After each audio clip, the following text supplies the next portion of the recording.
read a story for you. It's taken from a book called The Boy, the Mole, the Fox, and the Horse. It is by Charlie Mackesy. It's a very short movie. It's about 30 minutes. It's an animation that you can watch with your kids. I don't know. Are you guys? Are you cool? Yeah. I'm getting feedback. So the story goes as follows. The boy, the mole, and the fox. Boy said, "Hello." Mole responded, "I'm so small." Boy responded, "Yes, but you make a huge difference." "What do you want to be when you grow up?" asked the mole. "Kind," replied the boy. "What do you think success is?" asked the boy. "To love," replied the mole. "What do you think is the biggest waste of time?" asked the boy. "Comparing yourself to others," said the mole. "I wonder if there's a school for unlearning," wondered the boy. Most of the moles I know wish they had listened less to their fears and more to their dreams. "Imagine how would we be if we were not afraid," said the boy. "One of the greatest freedom is how we react to things," stated the mole. "And being kind to yourself is one of the greatest kindnesses," affirmed the boy. And the mole makes a very impactful closing statement, and he says, "Often, the hardest person to forgive is yourself." Now, allow me, ladies, to just share lessons from the story, and this is a safe space, Mosque. I will share my journey with you. I think the first lesson that I got from this story is the fact that you matter, your life matters, and you make the difference, as the boy said to the mole. You know, one of us who have had the privilege of giving birth, you know, when you give birth, a child has got a closed fist. And no matter how the doctor tries to open that fist, the baby always, I don't know what's the English word, will go back to position. And that for me, ladies and gentlemen, is that each and every one of us is born with a gift. So between the time you are born and the time that you die, there's a journey that all of us must walk. And unfortunately, that journey is not always about self. It's not about what to do for you or for your family members. It's the impact of your action. What will you be remembered as long after you have departed? So please remember, you make a difference, no matter how small you think you may be. The greatest freedom is how we react to things, the most said. Those who follow me on LinkedIn, this week I wrote a story. It took me maybe 5 years to share that story with the world. I don't know how many of you can relate to that story. I was overlooked for promotion, not once, not twice, but 3 times. And the reason that was provided was that I wasn't ready. And surprisingly, the results that I was able to deliver in the department actually earned me with an audience with the key people within the organization. I mean, I've attended all the distribution. I come from distribution, by the way. All the GMs in distribution have attended their strategy session. My boss said, when Mr. Nogolo was here way back then, and Mr. Nagika, I used to attend meetings. I'm not breaking the ladies and gentlemen. But I'm just trying to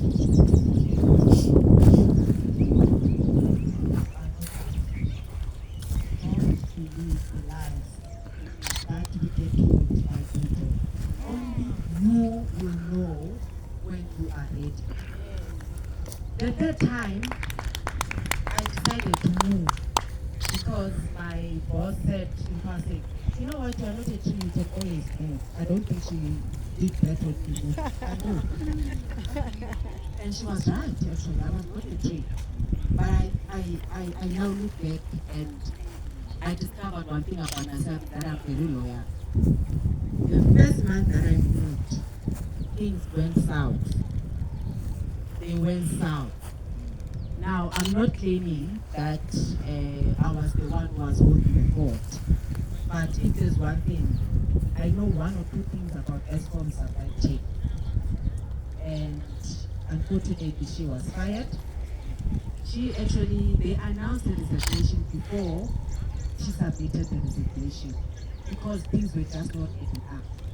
Including the new recruit was moved to some department of good knows where he is. And why am I sharing this? I know that there are one or two of us that have been overlooked for promotions. And the reasons that were cited was the fact that we are not ready, and we believe those lies. And I want to tell you that it is in your hands. You are the only one that can tell you that you are not ready. Men, they never are ready. Have you ever seen a man being promoted and you're like, you, Anna? You know? Because us as women, I'm telling you, we are our worst critics. Yeah. We want to be 100% ready, or at least like 5%. Truth be told is, when you get promoted, it's probably your technical skills that got you there. But to get to the next level, it's not your technical skills that will, yes, they will help you, but there are other things that will help you get to where you need to be. Ours is to do a reflection. Look at the man in the mirror and say, what is it that I need to do to better myself? Listening, the second lesson that we can learn from the story. The mole says, listen less to your fears and more to your dreams. There's a colleague 2 weeks ago, I don't know why, he just hit me up on LinkedIn and said I must help him because he had prepared the letter that he wants to send to his boss. He studied some expensive law, cyber something that ESCOM doesn't have at the moment. We are a distinct external services of this provider. So he says to me, can you please help me read this email and package it in such a way that my boss agrees. So now he wants the contact to go to a law firm outside ESCOM. That means 12 months is going to be away from his job. And he still wants to be paid. And then he sends it to the boss responds, which I didn't want to tell him. The boss's response did not sound convincing that she is going to take this umbrella. And I say to him, why don't you contact Jerome? Jerome is the new head of leader. Well, he was there before, but then he says, no, I'm scared. I said, no, the least he can do is say no, please don't get him too. And then I shared a story with him of how I got my first job. I don't know how many of you are familiar with those telephone phones that used to take 60 cents per unit. I asked somebody to give me the phone number of the head of supply chain at General Motors South Africa. This was in 2004. I only had 60 cents. And I didn't even know what I was going to say to him. So I put money. Then goes to rings. And I'm scared. What am I going to do? What am I going to do? And I'm like, okay, I wish that he doesn't answer the call, you know. And then he answers the call. And I say, hi, my name is Asanda back then. I've got a proposal for you. And then I knew, one thing I knew, that I wasn't going to tell him what I want to see him, what the reason why I want to see. And then the call book goes like, meaning that now it's getting finished. But then he says to me, okay, come to my office on Monday. And I'm like, take me safe. Then I knew that this is my one and only shot. So I get his office. I watch you. As a student, it's like exercise. So I get there, and I knew that I'm gonna walk with confidence. I'm not just gonna walk as if, So I tell him, I said, the fourth year student, I did a research, I did it on campus, and I think that if you were to employ me, these are the benefits that you are going to reap. Then I made him realize that he needed me more than I needed him. Then he said to me, oh no, I'll get back to you. I thought, okay. And I did. The day where they were closing that year, which was the 12th of December 2003, he calls me, the HR calls me and says, I've got a contract, I'm to start next year. I'm part of their GIT program, I'm going to start next year. I didn't go for the interview. Why am I sharing this story with you? Is that sometimes we give ourselves automatic no's. And there's no reason why, because the least people can do is to say no to you. So ask yourself, what is it that I could be doing if I was scared? How many opportunities have we missed because we were scared or we were thinking, abantu bazawuthini, because abantu abazukwenza laa nto ayikho into ezakwenziwa ngabantu. I don't know how to put it. And who would I be if I focused on what is right with me instead of what is wrong? I don't know how many of you have heard of imposter syndrome. Basically, what imposter syndrome is, you doubt yourself. So, by the way, thank you for those of you that voted for me. I got elected into the EPPF.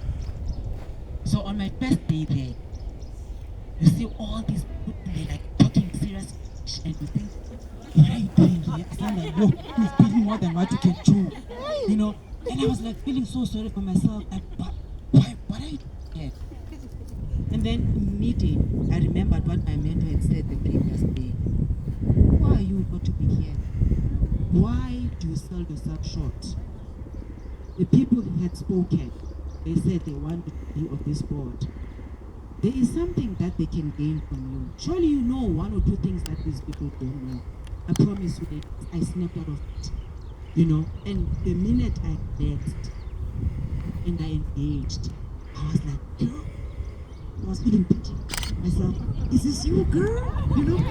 Well done to you. Look at you, because for a second, I doubted myself. Whereas the people that voted for me believed in me. They saw something. How often do we doubt ourselves? What are the things that we have not done because we doubted ourselves? What are the positions that we have not applied for because we felt like, oh, not me, it's for them, not for me? It starts with you, lady. I can tell you look beautiful, tell you that you are clever, but up until you have that conversation with yourself and say, I'm beautiful, I'm clever, I'm intelligent, I can do it. Doesn't matter what they focus on you or say to you. You have to be it. In as much as we have seen these people who want to put the person's eye, and you can see that they're beautiful. When they be like, you can share that same color. And then you're like, what's wrong with the color?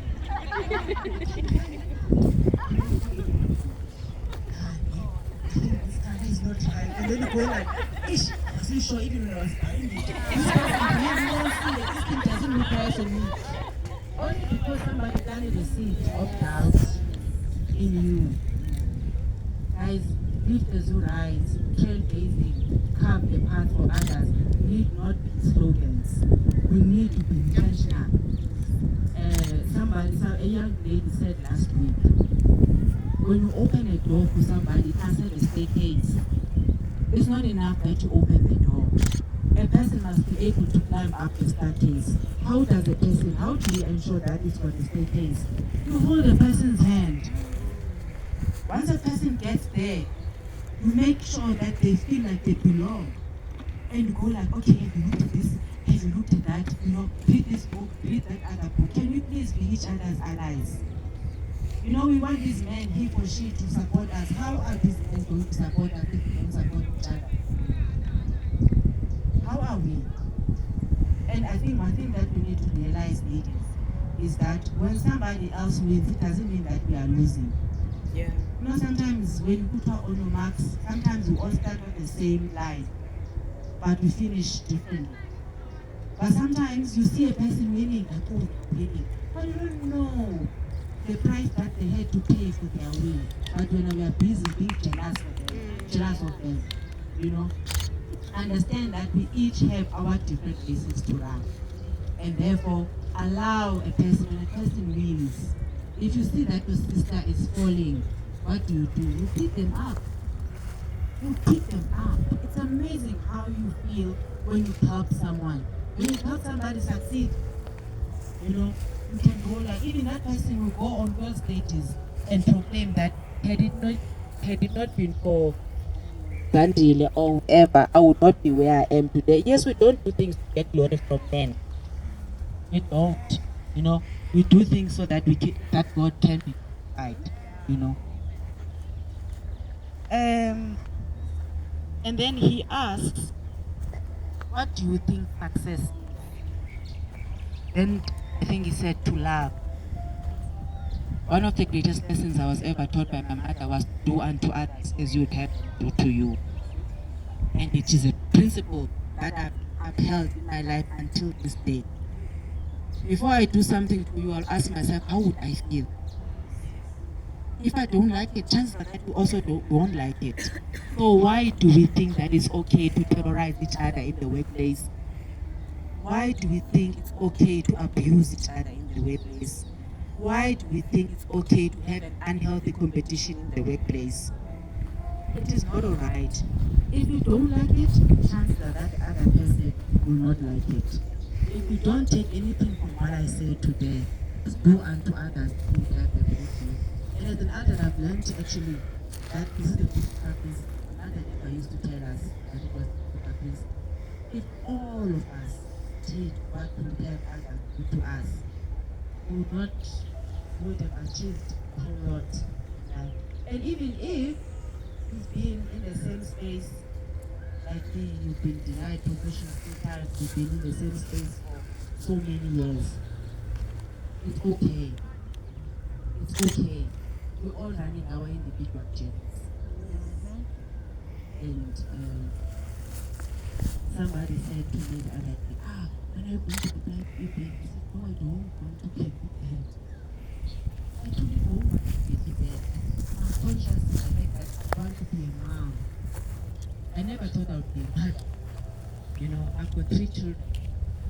My first one is 16, years and a half, 2 years. Crashing and all because of school and stuff. I look back and think to myself, had I not been present, where would she be? I probably would have buried her. You know, you have not felt the fear as a parent when you are in your room and you're waiting for that sound. You are scared that what if this child jumps down? You know. So yes, priorities. There's nothing wrong with women who want to be EBand ladies, but some of us we just want to be parents. We are okay where we are. It's like if you want us to help you with something, wanna be EBand? Okay, my friend, I'll cover your prayer. You know. So please do not look down on people who are below you in terms of grades, because none of us are below each other. It's only the grade, and even then it's for population register to say how many people are in EBand, how many people are in mid-management, you know.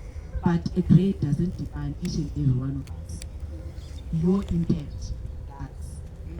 The role that you play, whether be it within your family, whether be it your community, that's what must define us.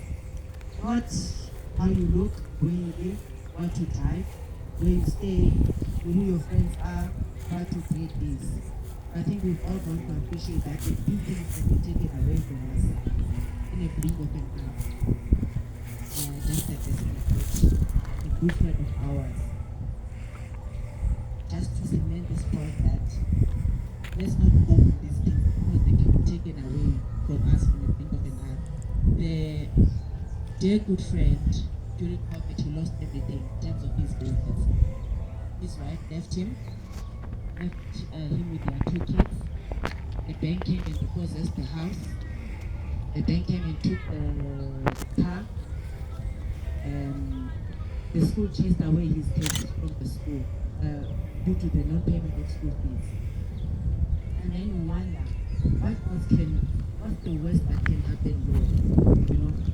And then from being there in terms of riches money, to actually looking even for 100 rand that will take you from one meeting to the other. Maybe that meeting will lend you a contract so that you can get back where you are or where you were. So let us not allow these things to find us.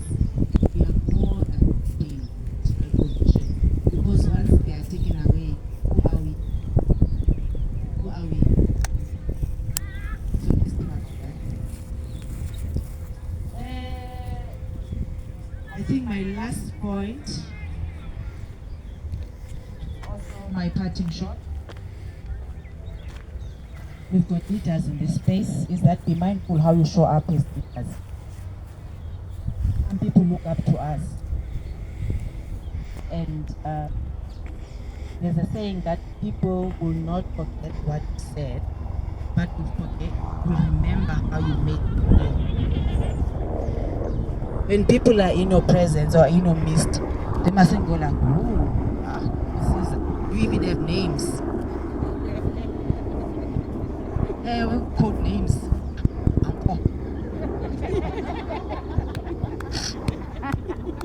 If ever there's, so we had a manager that used to use strong English, used to call him university.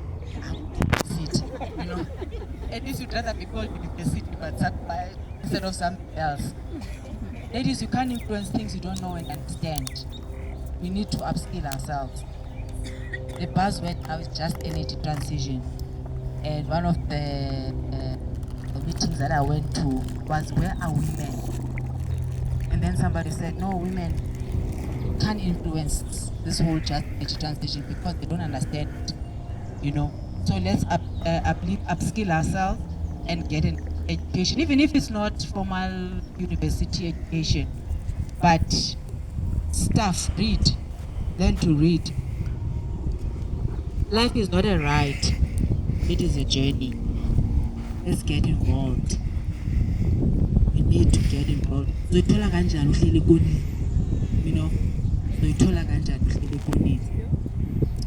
in yourself and in your worth. I've already touched on that. We need to forge a sisterhood that is not based on judgments and competition. Let's stop competing. It's not healthy. It's not good for us. And you see a person driving an ML. Oh, you want an ML. Meanwhile, this person is stealing. When you can't sleep at night, you drive your car during the day. At night, it drives you because you can't sleep. Walk in your own lane. Run your own race. In your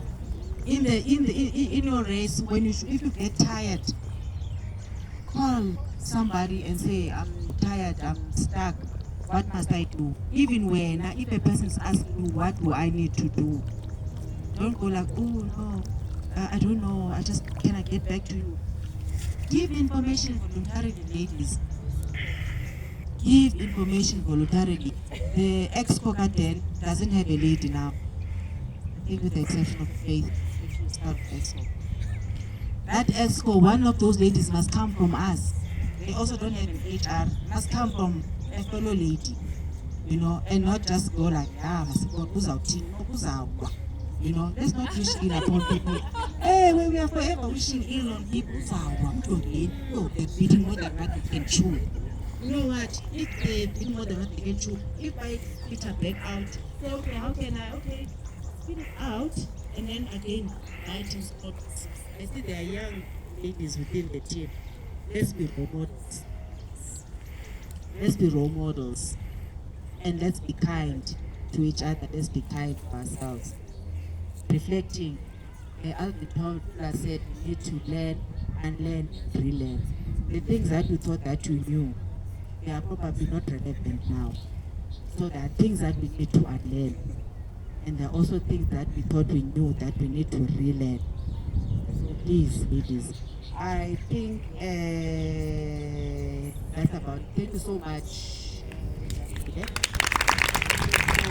invite. I'm very passionate about women and I'm very passionate about other people. Hit me up if you need to know anything. If I may not know whatever, but I may know somebody that knows somebody. Thank you so much.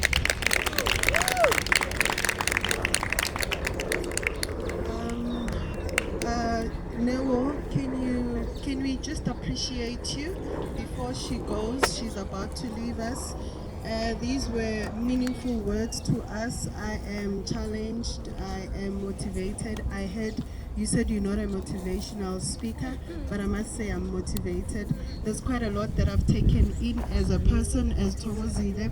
One thing that I want to take home is that I am a mother. And you standing here saying your mom is something when you were young to say do to others what you want them to do to them. So it says I must go back teach my kids that because it will take them a long, long while and I'll be building generations to come. And thank you for coming and nurturing us as women. Indeed, I believe also my sisters have taken in one or two nuggets. Yeah. We can do better, ladies. I think right now, if we were at church, I'd be singing a song to just kind of take this in. I'm thinking of a song that says, I pray for you, you pray for me. We all are God's children. I need you, you need me. We are there for each other. And as women, such a safe space to be there for each other. Managers, please identify as we'll identify you. Miss Bambing Asanda and take us to those doors and lead us by the staircases. This was beautiful. Thank you so much. We have a token of appreciation from our grid. We thank you for your time. Maybe Mbali will come and do the honors. We love gifts as women.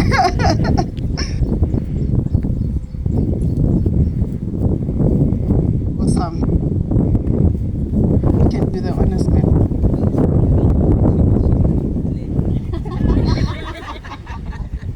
Thank you so much, Sister, for taking time to share your wisdom with us. I think what you've shared is very insightful. I saw the ladies who are engaged. Please keep doing what you're doing. And next time when you invite me, please come back and share with me. This is just a token of appreciation. The ladies, enjoy it. Thanks.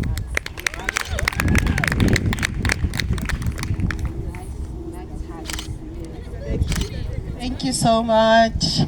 Thank you, ladies. We are just moving along in the same person. Now, Neo will do the intro for our next speaker.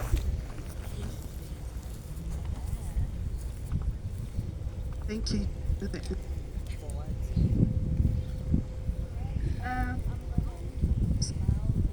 Zulu, and I put out of and Zulu education, she went to University of Zimbabwe.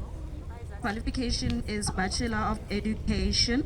She also attended University of Pretoria Business doing diploma in neuroscience coaching. She also attended Bed's Business School in Human Resource Diploma. Her work history is that she worked for Eskom Transmission HR since 2013 till to date. HRBP Head Office Business Unit and currently doing talent management, mentoring and coaching, training and implementation. Then from 2003 to 2013, she was working as planning and implementation of strategic leadership development initiative.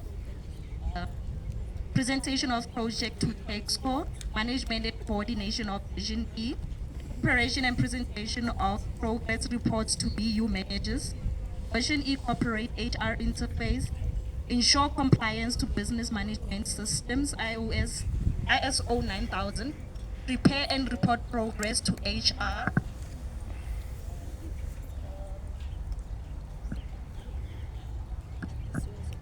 management of development programs, gender equity progress management, development and implementation, leadership training and curriculum development, succession management, retention strategy management, workforce planning, divisional talent management, develop training products and materials, and presenting training.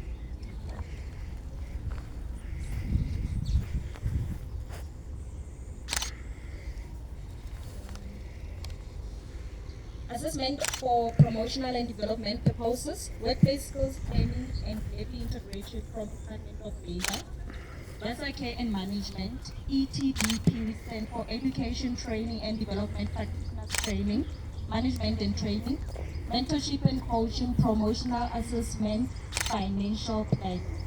That's Dani Zulu's bio. Let's welcome Dani Zulu.